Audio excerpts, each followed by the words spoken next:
Hello everyone. तर आज आपण ऑडिओबुक बघणार आहे, the power of not reacting, प्रतिसाद न देण्याची शक्ती. तर यामध्ये मी चॅप्टर वाईज तुम्हाला प्रत्येक एक गोष्ट डिटेलमध्ये एक्सप्लेन करून सांगणार आहे. तर चॅप्टर 1 आहे अंडरस्टँडिंग इमोशनल रिॲक्टिव्हिटी, म्हणजे तुमचे इमोशन्स काय आहे त्याला समजून घ्या. रिॲक्ट म्हणजे काय नाही, प्रतिक्रिया देणे हे नॅचरल आहे. पण आपण प्रतिक्रिया नेहमी रागात असलं किंवा कोणत्या इमोशनमध्ये असली तर ती प्रतिक्रिया खूप हाय प्रमाणात असते.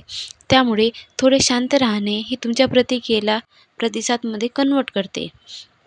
प्रतिक्रिया ही हार्मफुल असू शकते, पण प्रतिसाद हे नेहमी युजफुलच राहते.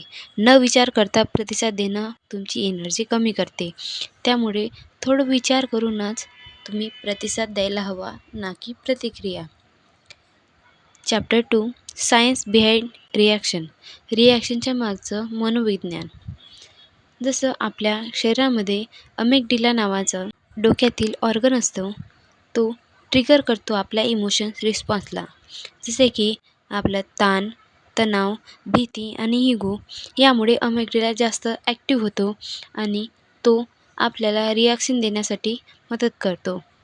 त्यामुळे काय होते की आपण आपला कॉग्निटिव्ह स्किल यूज करू शकणार नाही. नॉट रिॲक्टिंग हे एक ट्रेन स्किल आहे, जी आपण डेव्हलप केलीच पाहिजे. त्यामुळे रिॲक्शन न देता रिस्पॉन्स दिला पाहिजे, म्हणजे प्रतिक्रिया न देता प्रतिसाद द्यायला हवा. त्यानंतर आहे चॅप्टर 3 आयडेंटिफाईंग युअर ट्रिगर्स. तुम्हाला उत्तेजित करणाऱ्या घटनेला किंवा व्यक्तीला ओळखा. त्यामुळे तुम्ही कंट्रोलमध्ये राहू नका. तुम्हाला उत्तेजित कोणती घटना करते किंवा ज्यामुळे तुम्ही प्रतिक्रिया देता ते ओळखा. चॅप्टर 4 द पॉवर ऑफ पॉझिंग, थांबण्याची शक्ती. प्रत्येक वेळी प्रतिक्रिया न देण्यासाठी आपण 3 ते 5 सेकंदाची शांतता वा थांबू शकतो, ज्यामुळे आपण प्रतिसाद योग्य प्रकारात देऊ शकतो.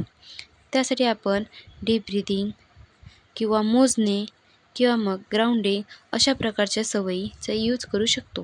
चॅप्टर 5 बिल्डिंग इमोशनल डिटॅचमेंट, भावनिक अलिप्तता. डिटॅचमेंट हे थंडपणा नाही, तर तो स्पष्टपणा आहे.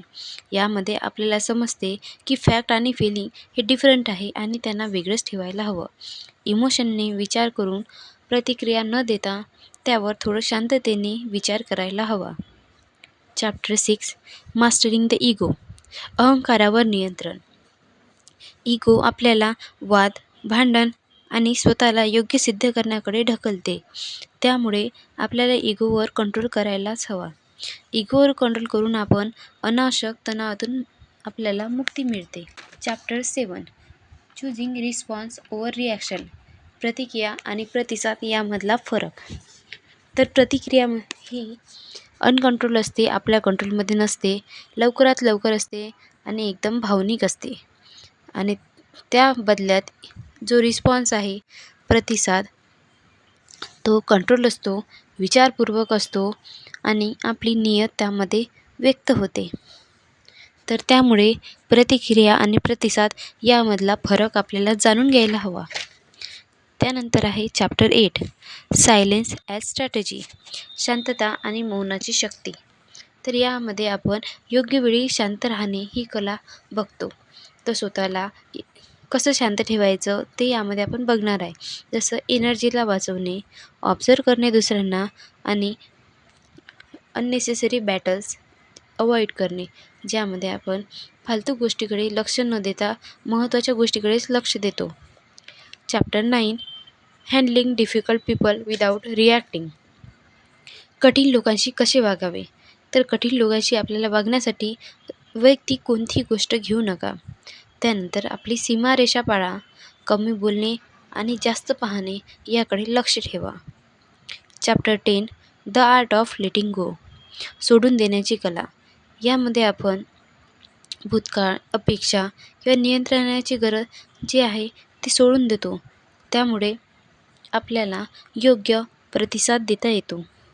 चॅप्टर 11 बिल्डिंग इनर स्टिलनेस, अंतरीची शांतता. आपल्या आतमध्ये जर शांतता असली तर आपण योग्य प्रकारे प्रतिसाद देऊ शकतो.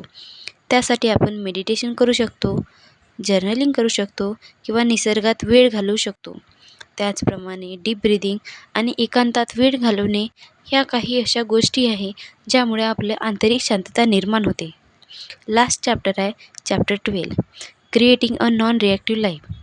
न प्रतिक्रियाशील जीवन निवडा. असं जीवन निवडायचं ज्यामध्ये तुम्ही तुरंत प्रतिक्रिया न देता तुम्ही प्रतिसाद द्याल. जेव्हा आपण प्रतिक्रिया देणं बंद करतो तेव्हा आपला ताण कमी होतो, नाती सुधारतात, विचार स्पष्ट होते, निर्णय योग्य होतात आणि स्वतःवरचा ताबा वाढतो. या सर्व गोष्टीमुळे आपण योग्यप्रमाणे प्रतिक्रिया देऊ शकतो आणि आपलं जीवन चांगलं करू शकतो.